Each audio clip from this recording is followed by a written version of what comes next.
그 신학과 들어가면 다 묻는 말이 있어요. 너 여기 왜 왔어? 너 신학과 왜 왔어? 특히 여자 신학생들한테 더 많이 물어봤어. 너 여잔데 어떻게 신학교를 왔어? 신학과 올 생각을 했어? 이제 이런 질문들을 저 때는 굉장히 많이 했거든요. 근데 그 당시 저한테는 사실 확신이 없었어요. 다 물어보잖아. 어떤 친구 10,000명 목회한대. 걔는 아직 10,000명은 안 하고 있지만. 누군지 알아요? 몰라요. 있어요. 근데 어떤 친구는 아니 근데 다들 확신이 있었는데 나만 안 그랬다니까. 안녕하세요. 저는 캘리그라피 작가로 활동 중인 밝은 봄 하우스 대표 와우 강보미입니다. CEO. 야오.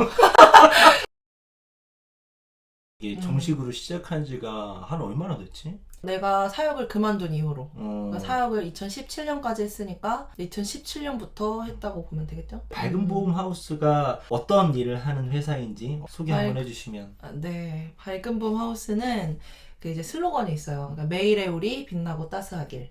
그래서 이런 슬로건을 가지고 캘리그라피 디자인으로 각 사람의 가치를 밝히는 일을 하고 싶어서 가장 주 무대는 이제 인스타그램이고요. 여기 이제 자막. 인스타그램에서 말씀을 올리고 요즘에 좀 새롭게 시작한 게 이제 짧은 묵상글을 약간 중화시켜서 말씀은 맨 뒤에 근데 사람이라면 모두가 다 고민할 만한 어떤 그런 문제들을 이렇게 잘 풀어서 넌 크리스천들도 보기에 좀 부담 없게끔 얘는 진짜 내가 복음을 전하는 도구로 쓰기 위해서 누구든지 보고 나도 이런 고민이 있는데 이게 예수 안에 해결책이 있다니 하고 좀 더 주님께 가는 그 길이 어쨌든 되고자 누구나가 쉽게 접근해서 진리를 찾아올 수 있도록 그 색채를 조금 더 연하게 접근하기 편하게 네, 맞아요, 하지만 맞아요. 마지막 본질은 변하지 않고 네네네 그 인스타에서 하고 그 다음에 당근마켓 당근마켓. 지역 상인으로 해가지고 지역 상인으로 해서 이렇게 막 올려요. 그러면 이제 레슨도 이렇게 하면은 레슨 문의가 당근에서 많이 들어오죠. 또 하나는 이제 스마트 스토어의 굿즈라고 하죠. 기독교 굿즈를 만들어서 판매하고 있죠. 나도 한번 들어가서 봤는데 그 안에 있는 뭐 철학이라고 해야 될까? 그게 너무 분명해 보여가지고 나는 사실 너무 좋았거든요. 그럴까? 이제 나도 살수 열심히 교회에서도 열심히. 아유 선물을 했어야 되는데. 아유. 다음 기회에. 원래 그런 거 공짜로 받으면 복이 나간대요.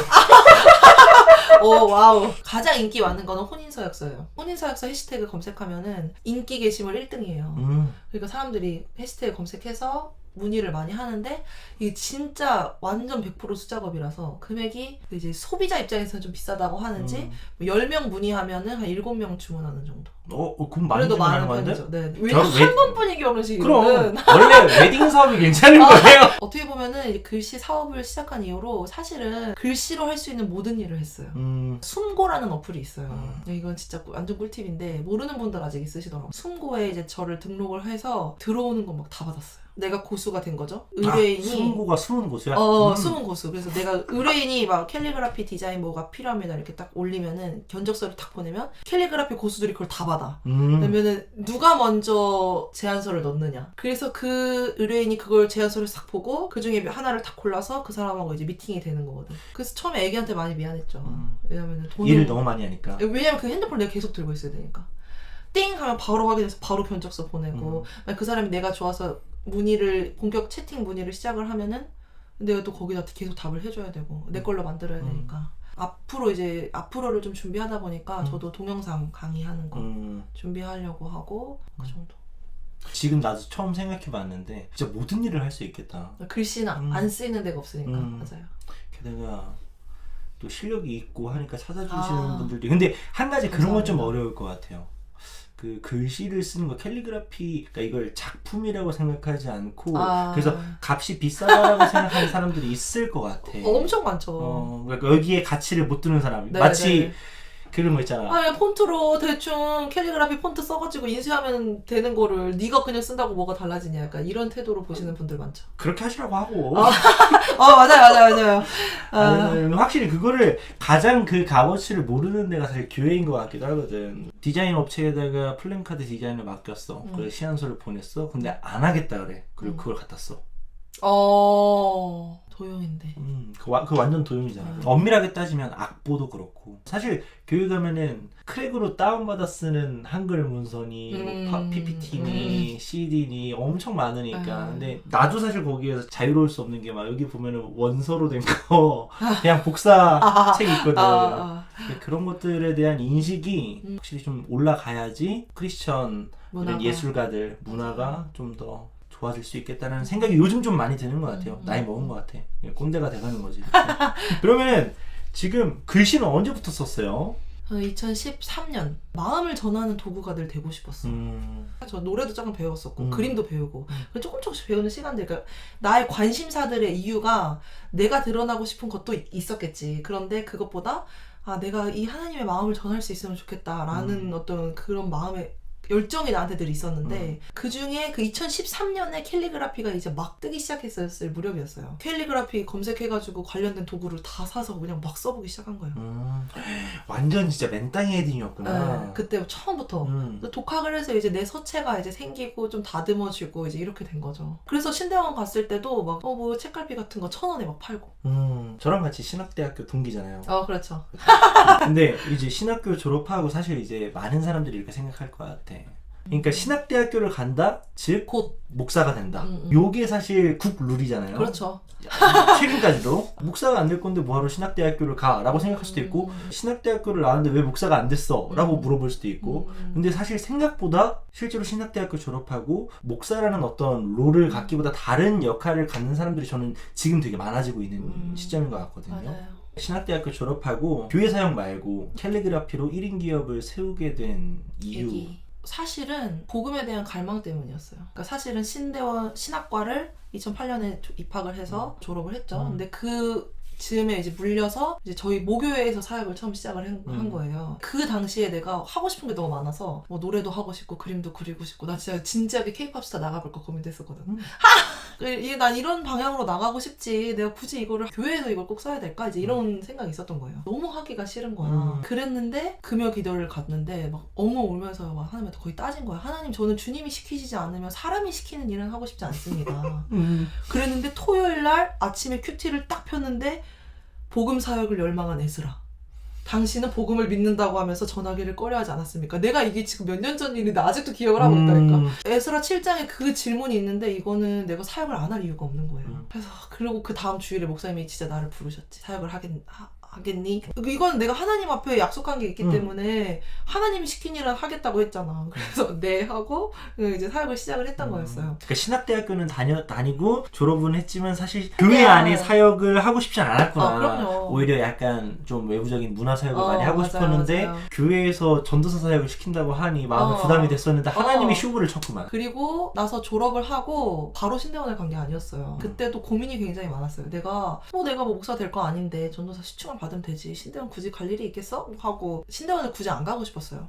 근데 이제 어떤 중간에 제 인생에 큰 어떤 터닝포인트가 되는 일이 있으면서 생명을 전하는 일을 해야겠다 하는 마음으로 신대원을 결심을 한 게 이제 2년 뒤였어요. 그래가지고 이제 신대원 입학을 해서 중간에 사역지도 한번 옮기고 해서 사역을 이렇게 하다가 제가 이제 연애를 할 때 남편하고 연애를 할 때 죄책감이 굉장히 심했어요. 제가 그때 안 게 내가 굉장히 율법적인 신앙인이구나. 별거 아니야. 그냥 뽀뽀 한번 하고 손 한 번 더 잡고 막 이게 나한테 너무 죄책감이 되는 거야. 뽀뽀를 좀 세게 했나 본데? 그럴 수는 있지. 근데 뭐 뽀뽀한 게 뭐 그렇게 큰 일이 아닌데 그냥 내 뽀뽀하고 돌아가서 회개하고 뽀뽀하고 돌아가서 회개하고 막 이게 내 새벽 그때 기숙사 살 때라 새벽 채플 너무 웃긴 일이야. 근데 새벽 채플 때마다 근데 그렇게 하니까 사단이 그렇게 잡은 거야.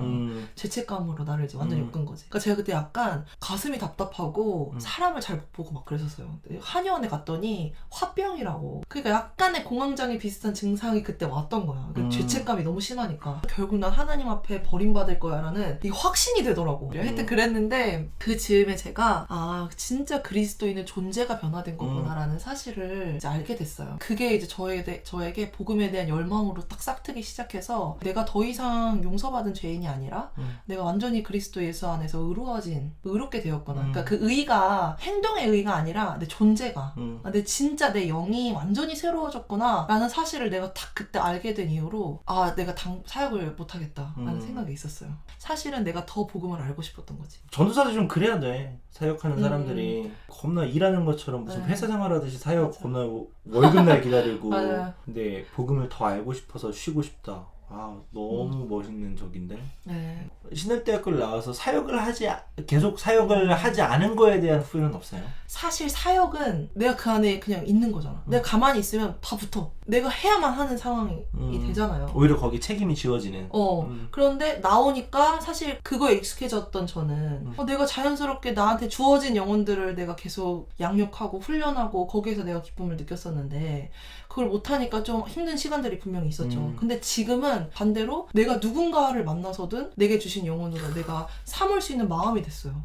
이게 많은 변화인 것 같아요. 사실 내가 요즘에 진짜 충격적이었던 게 나는 불신자에게 복음을 전하지 못하는 거예요. 수업을 하면서 저는 1대1 레슨을 주로 하기 때문에 안 믿는 사람도 만나거든요. 그러니까 글씨만을 좋아하는 사람? 근데 복음을 못 전해야겠는 거예요. 너무 좋은 환경이잖아요. 일주일에 한 번씩 4주, 길면 8주, 길면 3달, 12주를 만나거든. 그럼 관계가 아주 돈독해지는데 거기에 내가 복음을 못 전하겠는 거예요. 막 떨려.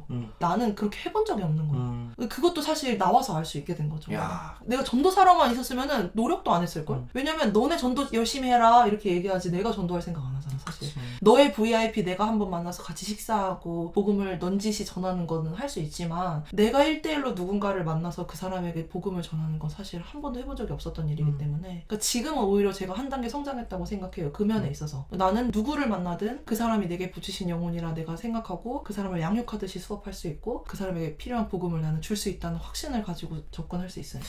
야성이 엄청나졌겠다 너. 제대로 좀 마주하게 되는 복음은 참 진취적이다 라는 생각을 요즘 많이 해요. 그래서 저도 조금씩 변화되고 있나 봐요. 예전엔 저는 아시겠지만 굉장히 소극적이고 걱정 많고 겁이 많고 굉장히 내 중심적인 사람이었는데 지금은 갈수록 더 단순해지는 느낌? 그러니까 너가 지금 나는 과거에 뭐 되게 걱정이 많고 소심하고 뭐 이렇게 얘기를 했잖아. 너가 말하니까 그랬나 싶을 정도로 지금 그런 모습이 많이 안 보이네. 맞아요. 그랬나 싶을 정도로. 든든해 보여 되게. 위로가 되네. 거기에서 사역하는 게 확실히 힘들 텐데 나는 그래서 이게 하나의 굉장히 큰 모델이 될 수 있을 것 같아요. 사실 교회 전도사 사역을 하면서 재정적으로 부족해서 제2의 잡을 갖는 경우는 있었는데 네네네. 교회의 시스템 안에 들어가 있는 전도사라는 역할을 포기하고 새로운 잡을 사명화해서 그 안에서 교회를 세워나가는 사람으로서의 모델은 사실 많이 없는 것 같아요. 오히려 그런 얘기 쉽게 하잖아요. 내가 있는 곳이 선교지다. 그런 마음으로 살면 뭐 다 교회가 되잖아. 신학대학교 졸업하는 친구들이 앞으로의 노선과 앞으로의 방향성을 정할 때 굉장히 이제 고민되는 친구들도 있을 거예요. 그래서 저도 4학년 때 엄청난 고민을 했죠. 그런 후배들한테 해주고 싶은 말이 있다면? 그 신학과 들어가면 다 묻는 말이 있어요. 너 여기 왜 왔어? 너 신학과 왜 왔어? 특히 여자 신학생들한테 더 많이 물어봐. 너 여잔데 어떻게 신학교를 왔어? 신학과 올 생각을 했어? 이제 이런 질문들을 저 때는 굉장히 많이 했거든요. 근데 그 당시 저한테는 사실 확신이 없었어요. 다 물어보잖아. 어떤 친구 10,000명 목회한대. 걔는 아직 10,000명은 안 하고 있지만. 누군지 알아요? 몰라요. 있어요. 근데 어떤 친구는 어떤 애는 뭐 난 청소년 사역을 한다. 난 찬양 사역을 할 거다. 이게 다 자기 부르심이 있었는데 저는 사실 그때도 명확하진 않았었어요. 아니 왜 다들 확신이 있었는데 나만 안 그랬다니까? 누군 선교사가 될 거였는데 나만 대답이 할 수가 없었어. 근데 이제 졸업을 하면서 어떻게 보면 그렇기 때문에 당신이 졸업을 하고 지금 다른 일을 하고 있는 거 아니냐라는 이야기를 할 수도 있겠지만 근데 저는 분명히 그 과정 가운데 생명을 전하는 사람이 되겠다라는 부르심을 주님으로부터 받았고 신학과 신대원을 가게 하신 데는 분명한 이유가 있다고 생각을 해요. 근데 어쨌든 복음의 열정을 가지고 제가 사역을 이제 그만두고 나와서 생활을 해보니까 교회 안에 있는 것보다 훨씬 어려워요. 누가 옛날에 사역자들 진짜 가장 힘든 일이라고 했는데 나는 나와보니까 나와서 사는 게 더 힘들어. 평신도가 훨씬 힘든 일인 것 같아요. 각자의 부르심은 확실히 있는 것 같아요. 자신의 부르심. 우선은 두려워하지 마시고 신학과에 온 이상 주님과 교제를 이제 깊이 하실 거잖아요? 하실 테니까 하면서 이 굉장히 익숙한 얘기인데 여러분을 향한 독특한 하나님의 부르심이 있으니까 저는 그거는 확신해요. 그게 너무 많이 들어서 뭐 저딴 소리 또 하네라고 할 수는 있겠지만 진짜 그러니까 지난 4년 뭐 어때요? 그냥 너 날리는 것 같아도 인생에 전혀 날리는 시간은 없어요. 맞아. 그래서 두려워하지 않으셨으면 좋겠고 특히 여성 사역자분들도 제가 이제 신학과 신대원 졸업해서 결혼을 했잖아요. 제 친구들도 결혼을 많이 했거든요. 결혼을 하면 참 이게 안타깝게 여자 사역자들이 빛을 못 보는 경우가 대부분 있어요. 아직까지 한국 교회에 그런 게 좀 있는 것 같아요. 어떤 교회는 가면은 여자 사역자로서 아예 인정받지 못하는 경우가 있어서 그때 가서 좀 속상해하고 하는 것보다 그러니까 전도사 사역을 하면서도 그러니까 내가 신대원을 여러분이 진학을 해서 전도사 사역을 계속 하면서도 나를 향한 부르심이 있다는 확신을 가지고 그 안에서 최선을 다하면 내가 사모가 되든 내가 목회자가 되든 뭐 다른 일을 하든 어떤 역할이든 네 중요하지 않게 되는 것 같아요. 여기 안에 이제 정체성은 분명히 네 환경에 더 이상 좌지우지 되는 게 아니게 되는 거죠. 답은 없어요. 누구도 답을 정해줄 수도 없어요. 사역자들이 이 얘기 듣고 되게 많이 그러니까 후배들 신학과 후배들 신학 전공생 후배들이 되게 많이 위로를 받을 것 같은 것이 사실 신학을 전공했다 하면 너무 길이 구체적이게 몇 갈래 길밖에 없거든. 찬양 사역자, 사역 전도사 목사, 선교사, 아니, 사모.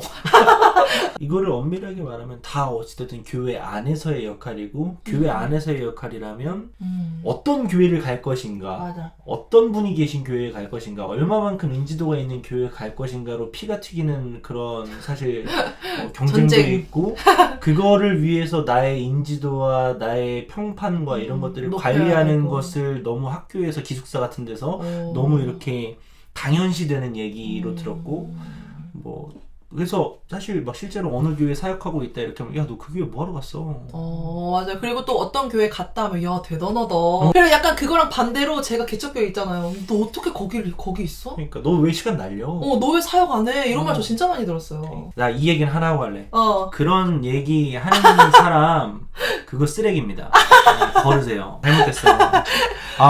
그래. 하여튼 진짜 다 떼고 주님과 나와의 관계에서 내가 그분의 뜻을 향해 잘 가고 있는가가 가장 중요하니까 그걸 잘 점검하고 앞으로 나아가시면 될 것 같습니다. 내게 능력 주시는 자 안에서 모든 것을 할 수 있습니다. 우리 보미가 생각하는 교회 개혁이란 좀 꿈꾸는 교회가 있어요? 제가 사실 이 질문을 이제 미리 받았어요. 그래서 남편한테 물어봤는데 남편은 본질로 돌아가는 것이라고 했고 말씀이 말하는 바대로 하는 것. 그래서 하나님의 생명을 가진 사람으로 우리가 살아가는 것이라고 얘기했어요. 남편이. 그래서 제가 그 말에 동의를 했죠.